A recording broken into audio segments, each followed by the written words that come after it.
नागरिक पर जिसका प्रभाव पड़ता है कि सरकार में नीति निर्धारण करता कौन है, who drives policy in the Modi government. अगर कोई आप में से इन्वेस्टिगेशन करे, हर विभाग में, हर मंत्रालय में कितने कंसल्टेंट्स हैं और वो कंसल्टेंट्स किस एजेंसी के हैं, किसके आर्थिक इंटरेस्ट का प्रतिनिधित्व करते हैं, किसके लिए लॉबिंग कर रहे हैं, ये बड़ी रोचक जानकारी तो होगी ही, लेकिन गंभीर भी होगी और चिंताजनक भी होगी। अभी हाल ही में फोर्टिफाइड राइस, चावल को उसके अंदर एक प्रक्रिया करके आयरन डाल देते हैं, तो जिनको आयरन डेफिशिएंसी होती है उनको वो फोर्टिफाइड राइस खिलाएंगे, ऐसा प्रधानमंत्री ने लाल किले पर खड़े होकर घोषणा कर दी 15 अगस्त 2021 को कि साहब अब जो है सरकार मैंडेटरी कर देगी, जितनी सरकारी स्कीम्स में अन्न बढ़ता है, चावल बढ़ता है, वो फोर्टिफाइड राइस होगा। और शुरू हो गया। दूसरे ही दिन प्रधानमंत्री जी देश के राजा बोले तो सबने शुरू कर दिया। जवान का नुकसान करते रहो, किसान का नुकसान करते रहो, विज्ञान का भी नुकसान देखो कैसे करते हैं, वैज्ञानिकों की नहीं सुनी जाती। क्या रिसर्च हुई है, करोड़ों लोगों को, करोड़ों भारतीयों को आप जबरदस्ती फोर्टिफाइड राइस खिला रहे हो, बिना ये जाने कि वो फोर्टिफाइड राइस उनके स्वास्थ्य के लिए हानिकारक तो नहीं है। Without bothering to find out through experts, through scientists, whether the fortified rice that you are forcing people to eat, whether it will be harmful for them. कुछ साल पहले, कुछ दशक पहले नमक को फोर्टिफाई किया था, आयोडीन नमक में मिलाकर लोगों को दिया गया था, क्योंकि गॉइटर नाम की एक बीमारी बहुत ज्यादा प्रचलित थी उस वक्त। तो आयोडीन की एक विशेषता होती है कि वो टॉयलेट के जरिए निकल जाता है अगर आपके शरीर में ज्यादा मात्रा में हो तो। आयरन तो कोई 2000 का नोट तो है नहीं कि जब चाहे वो बंद कर दें। आयरन अगर शरीर में ज्यादा हो गया तो नुकसान देगा। लेकिन साहब ने तय कर लिया कि साहब फोर्टिफाइड राइस अब इस देश को खाना है तो देश को खाना पड़ेगा। 138 लाख टन फोर्टिफाइड राइस का बंट चुका है 2021 से लेकर आज 2023 तक। ऑलरेडी कंज्यूम किया जा रहा है। People are consuming fortified rice 137 lakh ton so far. कोई रिसर्च नहीं, कोई कंसल्टेशन नहीं, कुछ नहीं। अब तो एक ऐसा दौर है कि ना नागरिकों से कोई चर्चा होती है, न नागरिक संगठनों से कोई चर्चा होती है, बिल्स कंसल्टेटिव कमिटीज के पास नहीं भेजे जाते हैं। निर्णय लेने की जो प्रक्रिया है उसको इतना हल्का कर दिया गया है, माफ कीजिएगा, उसको बेच दिया गया है। कंसल्टेंट्स तय करते हैं, ब्यूरोक्रेट नहीं तय करता। माफ कीजिएगा, अगर आपको लगता है कि कोई आईएएस आपकी नीति बना रहा है आपके लिए, आपके देश के लिए, तो गलत सोच रहे हैं। उस आईएएस पर भी कंसल्टेंट बैठा हुआ है। ठेकेदार, लॉबीज, कंसल्टेंट्स, ये इस देश की नीति तय कर रहे हैं। ये तय कर रहे हैं कि फोर्टिफाइड राइस खाया जाएगा इस देश द्वारा। और ये सबसे ज्यादा 80 करोड़ लोगों को जो आप अनाज बांट रहे हो अलग अलग योजनाओं के तहत, मिड डे मील में भी यही राइस इस्तेमाल होता है जहां जहां इस्तेमाल होता है। अभी पिछले दिनों रिपोर्टर्स कलेक्टिव ने एक रिपोर्ट छापी है। हम और आप जानना चाहेंगे कि साहब प्रधानमंत्री के मन में क्यों आया ये। अचानक एक दिन उठे और कहा कि साहब अब फोर्टिफाइड राइस खाया जाएगा। नीति आयोग कुछ भी कहे, स्वास्थ्य की बाकी एजेंसियां कुछ भी कहें, कुछ नहीं, प्रधानमंत्री ने कह दिया, हो गया। तो इस सवाल का जवाब कि प्रधानमंत्री ने ऐसा क्यों सोचा और क्यों कहा, इसका जवाब आपको नेदरलैंड में मिलेगा। नेदरलैंड की एक कंपनी है रॉयल डीएसएम। रॉयल डीएसएम पिछले 1.5 साल में हिंदुस्तान में एक बड़ा प्लांट भी लगा चुकी है, क्योंकि हिंदुस्तान के राजा ने घोषित कर दिया कि फोर्टिफाइड राइस चलेगा, तो तुरंत हैदराबाद के पास एक प्लांट लग गया। 1800 करोड़ का ये बिजनेस है फोर्टिफाइड राइस का। अब रॉयल जीएसएम भारत सरकार के नीति निर्धारकों तक कैसे पहुंचा, ये बड़ा रोचक तथ्य है। ये उसी रास्ते से पहुंचा जिस रास्ते का मैं अभी जिक्र कर रहा था, कंसल्टेंट्स। मोदी सरकार को एलर्जी है एनजीओ से, ये तो हमने और आपने सबने देखा, लेकिन एलर्जी नहीं है कुछ एनजीओ से। ये इन कंसल्टेंट्स से या इन एनजीओ से कोई एलर्जी नहीं है जो जीएसएम, रॉयल डीएसएम को रिप्रेजेंट करते हैं, उनका प्रतिनिधित्व करते हैं। 6 ऐसी संगठन, there are 6 organizations which are either partnered with Royal DSM or funded by Royal DSM, or there is a collaboration with Royal DSM. ये 6 ऐसी संस्थाएं भारत के मंत्रालय के भीतर बैठकर एक रिसोर्स सेंटर बनाया गया पीयूष गोयल जी की मंत्रालय द्वारा।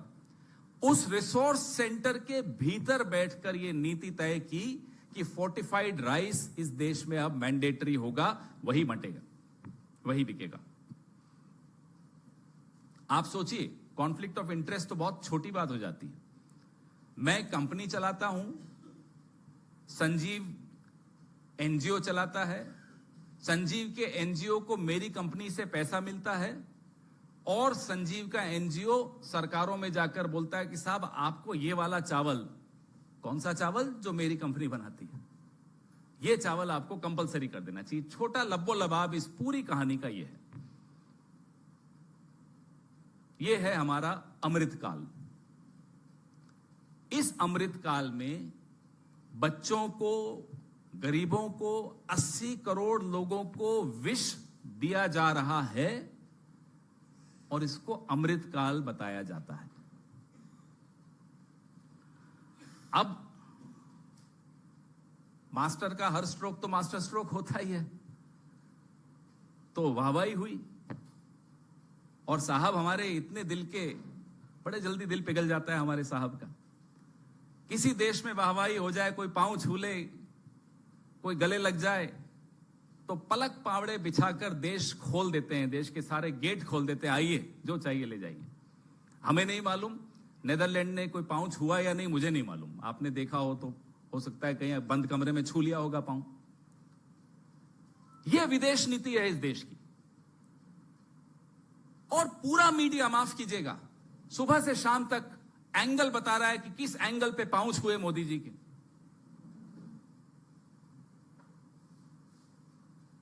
ये आज जो हो रहा है इस देश में, जो मास्टर स्ट्रोक्स आ रहे हैं मास्टर साहब के, उससे लोगों के स्वास्थ्य के साथ उससे बड़ा खिलवाड़ नहीं हो सकता।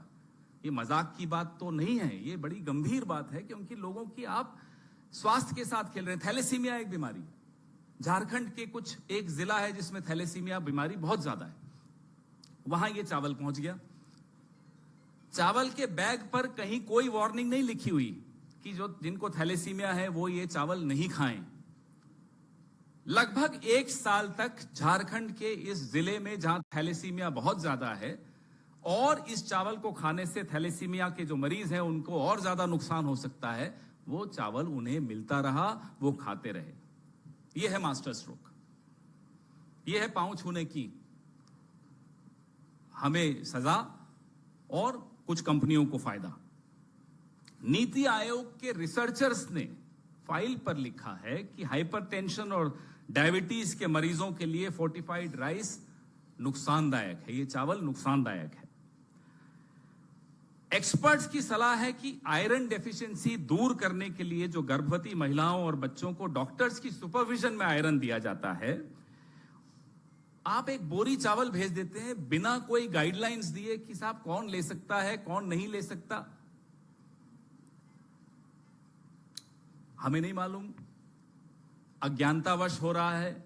मैं नहीं मानता, क्योंकि हमारे आपके दोस्त कई हैं, आईएएस में हैं, काबिल लोग हैं, काबिल अफसर हैं, तो अज्ञानता तो नहीं है सरकार में। सरकारें हमने भी चलाई हैं, हर चीज का ज्ञान मंत्री को नहीं होता, प्रधानमंत्री को भी नहीं होता, बुरा नहीं माने प्रधानमंत्री, उनको भी नहीं है, अफसरों को होता है, लेकिन दबाव है, अज्ञानता है, किसका दबाव है ये हमें नहीं मालूम। वैज्ञानिक रिसर्च के माध्यम से यह निर्णय नहीं लिया गया, ये हम दावे के साथ कह सकते हैं। लोगों के स्वास्थ्य के साथ खेला गया, ये हम दावे के साथ कह सकते हैं। किसकी सलाह थी, किसका दबाव था, आप लोग भी ढूंढिए। जो सामने दिख रहा है वो ये था कि 6 के 6 एनजीओज की निर्भरता इस कंपनी पर, रॉयल डीएसएम पर, और रॉयल डीएसएम अब फोर्टिफाइड राइस इस देश को खिला रहा है। ये एक लाइन में ये पूरी कहानी है। आपके सवाल।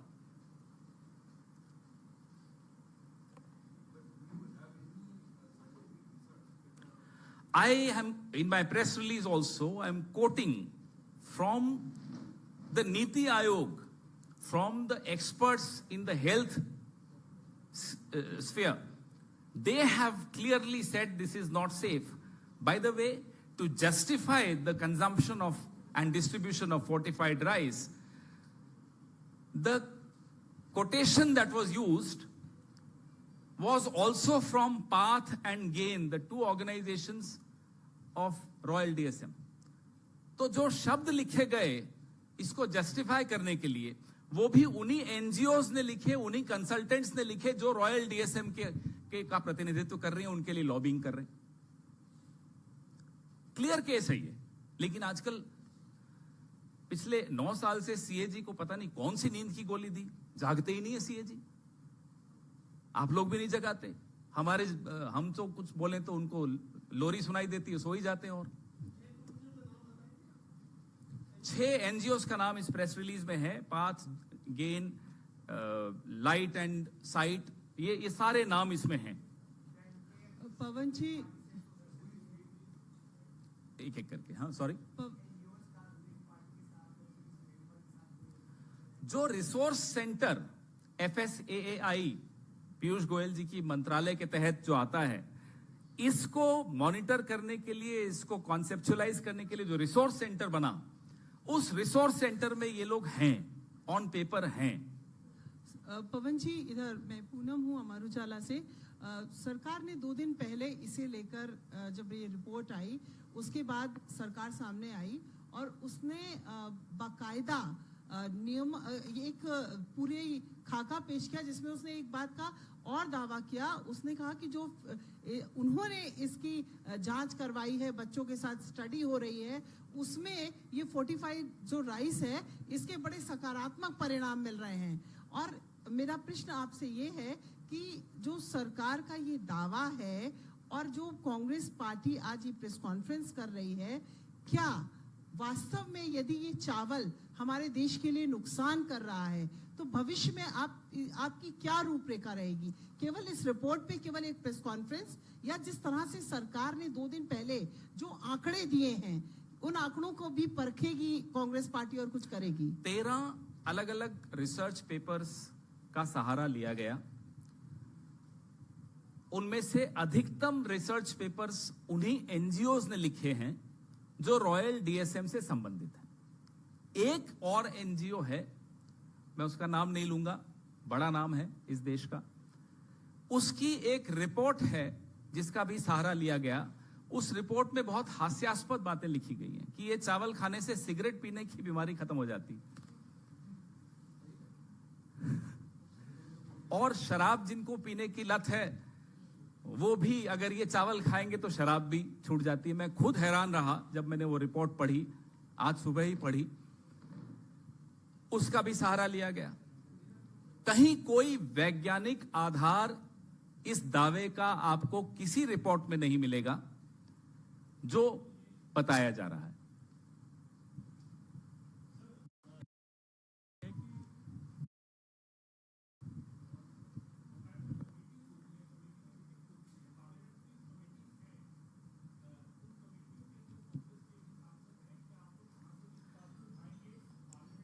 अधिकतर सिद्धार्थ जी आजकल एक परंपरा पिछले 8-9 साल से हुई है, कंसल्टेटिव प्रोसेस जिससे मैंने शुरुआत की इस प्रेस वार्ता की, उस पर पूर्ण विराम तो नहीं कहूंगा लेकिन अर्धविराम तो लगा हुआ है। अधिकतर बिल, अधिकतर निर्णय इस तरह से लिए जाते हैं कि जहां कोई चर्चा नहीं हो, किसी से चर्चा नहीं हो, सांसदों से नहीं हो, पूरी की पूरी संसद बना दी। बताओ किस सांसद से पूछा गया कि क्या चाहिए, क्या आवश्यकता है? नहीं पूछा गया ना। कंसल्टेशन का प्रोसेस अब नहीं होता, अब कंसल्टेंट्स की चलती है, कंसल्टेशन नहीं चलती, कंसल्टेंट्स की चलती है। वो हमारी जो लेजिस्लेटिव पार्टी है उसका निर्णय होगा, लेकिन ये महत्वपूर्ण मुद्दा है, लोगों के स्वास्थ्य से जुड़ा हुआ मुद्दा है, तो ये हर स्तर पे उठाना बनता है। ये केंद्र सरकार की जो नीति है, योजनाएं हैं, उसके तहत जो बढ़ता है ये वो चावल है जी। बिल्कुल हम इसको स्टडी करवा रहे हैं, क्योंकि ये जब चौंकाने वाली जानकारी सामने आई तो जाहिर सी बात है कि हमें चिंता है भारत के नागरिकों की, लोगों की, जिनको आप थोप रहे हैं जिन पर इस तरह का चावल, उनके स्वास्थ्य के साथ खेल रहे हैं, तो वो हम तो नहीं होने देंगे। पहले चावल पे देख लेते हैं, उसके बाद फिर गेहूं पे आ जाएंगे, पहले देख लेते हैं। पवन जी, क्या दुनिया में कहीं उदाहरण है जहां पर कि इसका दुष्परिणाम देखने को मिला हो, या दुनिया के किन देशों में ये जैसे भारत में सरकार की दलील है कि कुपोषण से लड़ने में ये सहयोगी होगा, तो क्या दुनिया के और देशों में, विकसित या विकासशील देशों में जवाब या कोई दुष्परिणाम का कोई मामला सामने आया हो? इसका जवाब मैं दूं या सरकार में कोई ऐसा व्यक्ति बैठा हुआ दे जिसको जानकारी नहीं है, वो अच्छा नहीं रहेगा। तभी विशेषज्ञों की सलाह लेना आवश्यक होता है। ऐसे विशेषज्ञ जो किसी कंपनी का प्रतिनिधित्व नहीं करते हैं, जो किसी कंपनी के लिए लॉबिंग नहीं कर रहे हों, ऐसे विशेषज्ञों से आपको पहले जानकारी लेनी चाहिए थी। आपके पायलट प्रोजेक्ट्स, इसमें आपने पायलट प्रोजेक्ट भी करने की कोशिश की, वो नहीं चले, वो कामयाब नहीं हुए, ये फाइल पे लिखा हुआ है। उसके बावजूद आप बांट रहे हैं ये चावल, ये हैरानी का विषय जी।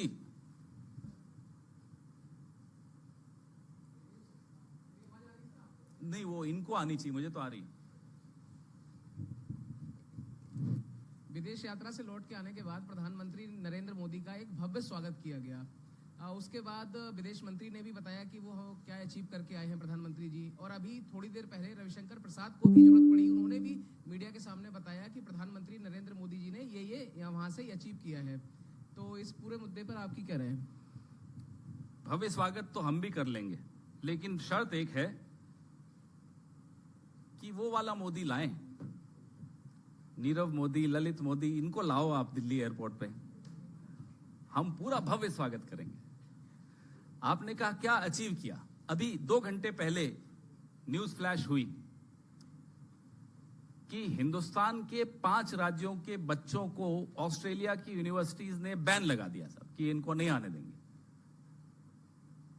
अचीवमेंट आपको मालूम पड़ गई। अभी जेट लैग नहीं गया प्रधानमंत्री का, अभी भी जेट लैग होगा।